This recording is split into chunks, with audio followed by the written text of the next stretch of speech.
తెలంగాణ కొత్త పెన్షన్లకు green signal ఇచ్చింది రేవంత్ సర్కార్. కొత్త పెన్షన్ల కోసం ఎదురు చూస్తున్న అర్హులైన లబ్ధిదారులకు శుభవార్త వినిపించింది. సీఎం రేవంత్ రెడ్డి ఆదేశాల మేరకు రాష్ట్ర వ్యాప్తంగా కొత్త చేయూత పెన్షన్ల పంపిణీని ఆగస్టు 15వ తేదీ నుంచి ప్రారంభించాలని నిర్ణయించారు.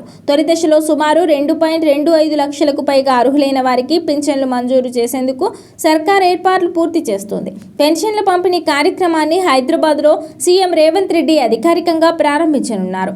ఆ సమయంలోనే జిల్లాల్లో ఇన్ఛార్జ్ మంత్రులు లబ్ధిదారులకు పెన్షన్లు మంజూరు పత్రాలను అందించే విధంగా ప్రభుత్వం కార్యాచరణ రూపొందించింది.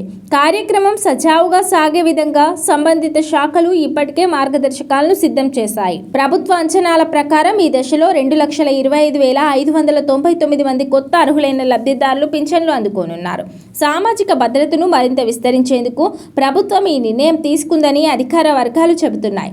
ప్రస్తుతం రాష్ట్రంలో ఒంటరి మహిళలు, వితంతువులు, వృద్ధులు, దివ్యాంగులు, చేనేత కార్మికులు, గీతా కార్మికులు, బీడీ కార్మికులు, బీడీ కాంట్రాక్టర్లు, హెచ్ఐవి ఏఆర్టీ రోగులు, ఫైలేరియాసిస్ రోగులు, డయాలసిస్ రోగులు సామాజిక భద్రతా పింఛన్లు పొందుతున్నారు. పింఛన్ పథకంలో తలసేమియా, సికిల్ సెల్ అనీమియా రోగులను కూడా చేర్చాలని ముఖ్యమంత్రి రేవంత్ రెడ్డి ఇప్పటికే అధికారులను ఆదేశించారు. దీనివల్ల మరికొన్ని కొత్త వర్గాల వారు కూడా ఈ పథకం నుంచి లబ్ధి పొందేందుకు వీలవుతుంది. కాంగ్రెస్ ప్రభుత్వం అధికారంలోకి వచ్చినప్పటి నుంచి కొత్త లబ్ధిదారులను చేర్చే ప్రక్రియ కొనసాగుతోంది. ప్రభుత్వ గణాంకాల ప్రకారం ఇప్పటి వరకు మొత్తం 1,23,625 మంది కొత్త లబ్ధిదారులకు పింఛన్లు అందజేశారు. వీరిలో 82,625 మంది వృద్ధాప్య పింఛన్దారులు, 19,044 మంది వితంతు పింఛన్దారులు, 13,830 మంది హెచ్ఐవి ఏఆర్టీ రోగులు, 6,996 మంది డయాలసిస్ రోగులు, 982 మంది దివ్యాంగులు ఉన్నారు.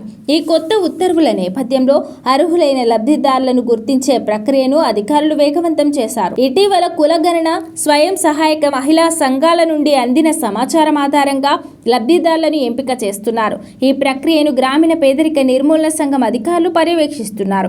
నిజమైన లబ్ధిదారులను గుర్తించి వివిధ వర్గాల అర్హత ప్రమాణాలను ధృవీకరించిన తర్వాతే పింఛన్లను పంపిణీ చేయాలని ప్రభుత్వం స్పష్టమైన ఆదేశాలు జారీ చేసింది.